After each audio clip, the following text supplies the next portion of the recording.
Olá, meu nome é Maria Luísa Pinheiro e essa é a apresentação do trabalho relativo à disciplina de inteligência computacional, de visão computacional, perdão, intitulado Técnicas de Aprendizagem de Máquina e Aprendizagem Profunda aplicadas à detecção rápida de feições garimpeiras presentes em terras indígenas na Amazônia Legal brasileira. Então, um pouquinho da introdução. Bom, considerando a crescente demanda por eh, eh, tarefas e atividades que dependam de visão computacional sendo aplicada para dados de sensoramento remoto, um caso específico que chama muito atenção é o caso da mineração ilegal, porque além de ser um problema ecológico e social, ele também é um problema computacional devido à alta variabilidade espectral desse tipo de algo, né? Quanto mais essas tarefas de computacional aplicadas ao sistema remoto, mais elas precisam de dados bem rotulados, dados bem estruturados, para ter um maior resultado, às vezes também se torna maior observa-se o quão grande é a variabilidade espectral e espacial desses dados, né? Ah, Em específico, se a gente falar um pouquinho sobre segmentação diária, ou seja, segmentação, processo de segmentação semântica em dados ruidosos, né, com ruído atmosférico, capturados, por exemplo, pelo Sentinel-2, que é um satélite de 10 metros. Esse tipo de tarefa, ela exigiria um dataset rotulado com ruído real, né, ou seja, sensível à presença de nuvens, né, de sombras, haze, o modelo não teria que encarar aquilo só apenas como uma dificuldade para o seu aprendizado, mas sim como uma parte do seu aprendizado. Ah, Uma outra dificuldade quando a gente fala de dados diários seria o balanceamento amostral, a quantidade e a quantização adequada desses dados. E também, né, a utilização de arquiteturas neurais eficientes. Qual o cenário atual e quais as suas limitações, né? O DETER, ele é um programa do Instituto Nacional de Pesquisa Espacial. Ele é um programa de alerta, dentre vários tipos de alerta. Um deles é alerta garimpeiro, né? Alerta, na verdade, de indícios de mineração. Só que todo esse sistema, apesar de ser um sistema de alerta, ou seja, ele utiliza de dados diários, né, para sua confecção final, ele é um sistema que é muito baseado em fotointerpretação, ou seja, é baseado na interação humana, né? Já o programa Map Biomas, ele é um programa que observa, né, e utiliza de técnicas de machine learning para não atacar, mas para detectar e mapear diversos alvos na cobertura terrestre brasileira. Eles usam para isso na segmentação, além da classificação. Entretanto, eles operam de forma geral com dados anuais, ou seja, não são dados diários, são mapas anuais que representam o comportamento médio anual de um pixel. Uma terceira, uma terceira iniciativa aqui seria o Amazon Mining Watch, que ele também tem esse foco de detecção de mineração. Ele também utiliza técnicas de deep learning, só que ele não realiza a segmentação, ele realiza a detecção de objetos. Então ele não acaba delimitando exatamente o alvo, ele gera hotspots. Então, qual o objetivo desse trabalho serão três, na verdade: construir um conjunto de dados rotulados com imagens ruidosas, ou seja, um conjunto de dados que leve em consideração a presença de nuvens, sombras, haze e assim por diante. Treinar uma rede neural, e foi escolhida a rede UNIT, para a segmentação dessas áreas minerárias, de forma a conseguir contornar os artefatos atmosféricos, né, e não é, ter algum tipo de. E que a rede não consiga alucinar sobre aquilo. E por último, é desenvolver, como a gente está falando de um hipotético sistema de alerta, desenvolver um pipeline, no meu caso eu utilizei o Desk, para alertas automáticos em 4 TIs. Tudo isso será feito em 4 TIs, que, no caso, terras indígenas que estão dentro do território amazônico, e logo qualquer ação que ocorra lá dentro relacionada à mineração, ela automaticamente já está enquadrada em uma ação criminosa, né, federalmente falando. Um pouco da visão geral da metodologia, ela foi dividida em 5 grandes passos. Primeira, é, o primeiro grande passo é a amostragem, né, a criação do dataset de amostras, ou seja, a delimitação das TIs para a amostragem e a criação do conjunto de dados rotulados. Depois, esses dados de treinamento e validação eles são armazenados localmente. Existe o treinamento de maionete adaptada a esses tipos de dados, né, as dimensões e tudo mais. Após isso, É feito o download de imagens Sentinel-2 diárias e ocorre a inferência em si, a segmentação, contornando sobre, né, o dado ruidoso, e na última parte existe o upload desses resultados para a plataforma Growth Engine e a análise de acurácia. Um pouquinho sobre o desenvolvimento conjunto de dados. Aqui está o fluxo metodológico, é só a página do desenvolvimento conjunto de dados, e que ele se utiliza das bases de MapBiomas Sentinel-2, ou seja, o produto MapBiomas de 10 metros, e o Amazon MineWatch. Existe uma seleção temporal espacial, criação de rotulação máxima, correção à máscara, e assim por diante. E uma outra grande etapa seria a criação do conjunto a seleção do conjunto de imagens.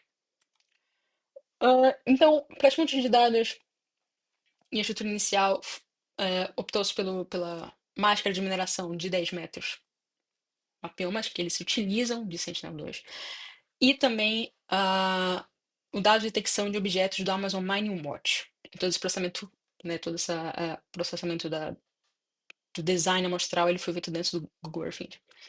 E existe a integração dessas duas fontes, e, obviamente, além disso, existe uma seleção temporal e espacial comum, ou seja, ambos os dados têm que terem sido capturados no mesmo tempo, considerando o mesmo espaço.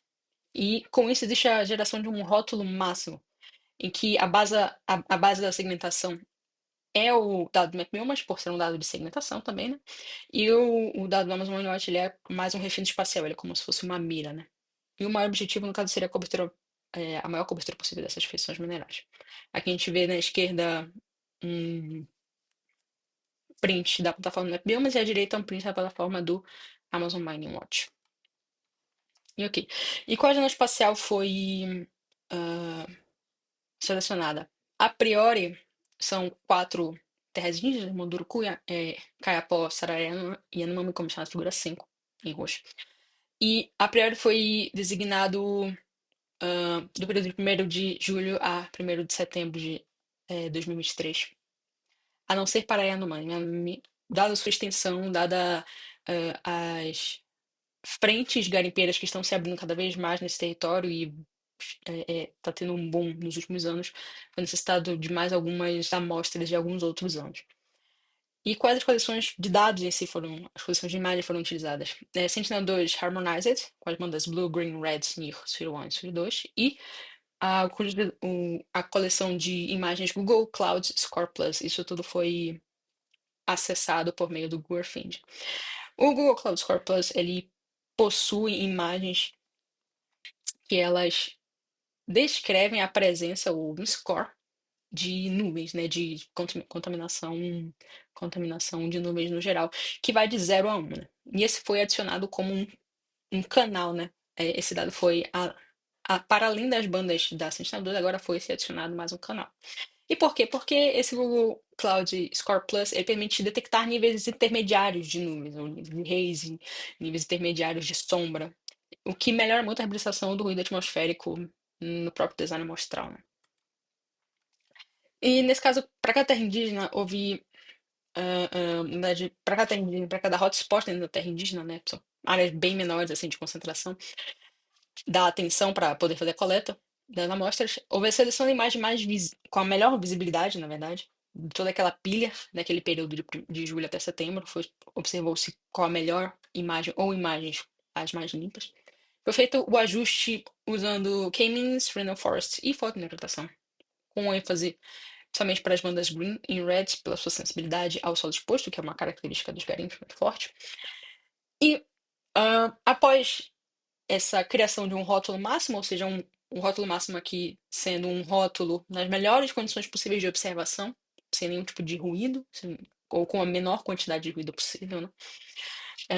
Essa máscara ou esse rótulo máximo, ele é associado a cada uma das imagens Sentinel, 2 imagens diárias com ruído. O que acontece?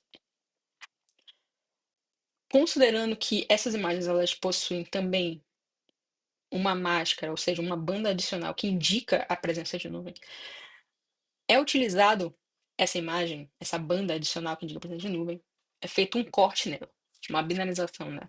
É usado ela como um threshold. Ela vai gerar, nesse caso, uma máscara, que indica onde estão as maiores concentrações para aquela imagem, as maiores concentrações de ruído no geral. E ela é utilizada para degradar, ou seja, para diminuir a área do rótulo máximo para aquela imagem, de forma que o rótulo ele vai deixar de ser máximo e ele vai se tornar um rótulo que melhor se adequa a, aos artefatos atmosféricos, ou seja, se a máscara está em uma área que tem uma nuvem enorme, a máscara ela vai diminuir a sua área onde está a nuvem e vai tentar contorná-la se possível, né? Tentar contorná-la se possível. E o threshold escolhido foi de 0,3. Aqui, agora para a parte do treinamento, a gente vê a figura 6, a rede Unet, que foi assim pouco adaptada em relação ao dado de entrada, que são patch 256 por 256. E aqui na tabela 1 existem as configurações desse treinamento, né? As bandas e no das atributos, bandas espectrais e espectrais foram as bandas Green, Red, NIRS 1 e os índices NDVI e MNWI. NDVI, o índice de vegetação, e MNWI, o índice de presença de água, né? Nas épocas, o modelo final, ele optou-se pelo status dele na época 35, entretanto, ele foi treinado até a época 50. O ordenador utilizado foi o NADA, o tamanho de batch para a dataset de treino, como acabou sendo uma quantidade muito grande de amostras, foi 32. A métrica de perda escolhida foi o Binary Cross Entropy e a métrica de avaliação foi o Root Mean Squared Error. Após esse treinamento, as imagens Sentinel-2 diárias elas são exportadas, são retiradas do Earth Engine para o ambiente local por meio da biblioteca Desk. E as imagens elas são é feito o download das imagens considerando esses grids que estão presos na figura 5, ou seja, quando o grid toca em alguma dessas imagens, essas imagens é feito o download, né, para o ambiente local e após isso a inferência, né. Nessa forma, no final criou-se uma rotina de download diário dessas imagens, resultando em predições indicativas da presença de mineração. E depois essas predições elas são identificadas com o label da imagem que as criou, né? O ID da imagem que as criou, depois volta para o Earth Engine para avaliação e processamento. Na verdade, só avaliação. E aqui um pouco de resultados. Aqui a figura 7 tem duas métricas muito importantes, Binary Cross Entropy e o Root Mean Squared Error. A gente consegue ver que foi treinado até mais ou menos a época 50. Entretanto, a partir já começou a haver um distanciamento entre o dataset de treino e de validação. Por isso, optou-se e foi feito alguns experimentos, optou-se pela época 35 como época final. E um pouquinho sobre a avaliação de acurácia, né? A estratégia escolhida, né? Primeiramente, pensou-se em cruzar os dados com dados do DT, que em tese são fotos interpretados. Portanto, os dados do DT eles são dados que foram obtidos por meio do satélite CIBRS, que é o satélite brasileiro. E o satélite CIBRS, em específico, dados de imagens com 60 metros, perdão. 60 metros de resolução espacial, em comparação aos 10 metros do Sentinel, o que causa muita distorção. E o CIBRS ainda está passando por um processo de calibração, então ele ainda tem algumas cenas, algumas órbitas pontos que são distorcidas nele. Então acabou que ele não é útil. E a estratégia escolhida foi a distribuição de pontos de inspeção por especialista, conforme orientado por Olofsson et al. Foram distribuídos 50 pontos nas classes de mineração e não mineração por dia em 4 dias diferentes, no mês de novembro de 2025, dia 1º, dia 10, dia 15 e dia 20. As métricas calculadas foram a Coraça Global, Overall Agreement, User Agreement, Producer Agreement e o F-Score. E a gente consegue ver aqui na tabela 2 esses resultados para cada uma das datas. E observou-se que a maior acurácia aconteceu no dia 15, considerando que essas imagens elas são capturadas mais ou menos com um intervalo de 5 em 5 dias, né? O satélite passa sobre o mesmo órbita ponto, então tentou-se brincar um pouquinho desse 5, 10 e tal. E a maior foi observada no dia 15, o maior valor de User Agreement. Exatamente, User Agreement. Foi no dia 10, ele alcançou o valor 1. Para o Producer Agreement, a maioria teve métricas de 1, porém no dia 10 obteve 0,75. Isso para as classes de mineração, não as classes de mineração. E o maior score detectado foi no dia 15, também acompanhado com a maior acurácia global. E o f-score foi de 0,86, enquanto que o menor foi no dia 20, que também acompanha com a menor acurácia global. O f-score do dia 20 foi 0,66. E aqui um pouquinho dos resultados em termos visuais, né? Na figura 8 nós temos o resultado da detecção de uma cena, né? De uma imagem que foi detectada, que foi capturada a noreste da TI Caiapó. Na figura 9, uma outra cena de uma mineração detectada na TI Sararé, noroeste da TI Sararé. E a figura 8 ela apresenta uma presença intensa de nuvens. As nuvens não são tão densas, mas existe um haze muito grande. E as sombras não são tão escuras, mas elas são presentes. E isso dificulta a segmentação, claro, mas eu queria notar aqui como a segmentação conseguiu ir por baixo de uma nuvem, né? De uma nuvem, somente por baixo de uma sombra de nuvem e entre as nuvens. Já a figura 9 ela tem um caso um pouco mais extremo, diria eu. Não é um dia com tanto haze, com tanta neblina, entretanto é um dia com nuvens muito densas e sombras muito escuras. A gente consegue ver como ele, nessa sombra escura, na verdade, eu não sei se dá para ver aonde você está vendo, mas existe sim uma mineração lá embaixo. Nessa nuvem bem escura na parte mais abaixo da figura 9. Existe uma mineração lá embaixo, vai estar debaixo da nuvem. E ele conseguiu pegar alguma coisa por lá, o que é muito, muito legal. Na parte de cima também, onde está à esquerda da imagem, essa também é uma área de mineração e aqui também tem uma sombra de nuvem absurda. Outra coisa é que os garimpos em geral, eles podem apresentar, né, eles apresentam com uma certa frequência cursos, rios grandes, corpos de águas muito grandes, usados para rejeitos e às vezes são canalizados como canais e tal. E eles podem ser confundidos com rios naturais. Essa é uma outra característica, uma outra característica desta classe, deste aula, né?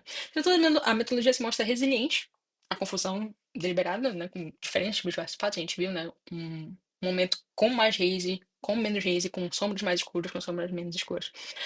E a gente conseguiu fazer isso, é um caso, né, de segmentação automática para além do atualmente disponível na literatura, porque a variabilidade é muito, muito grande.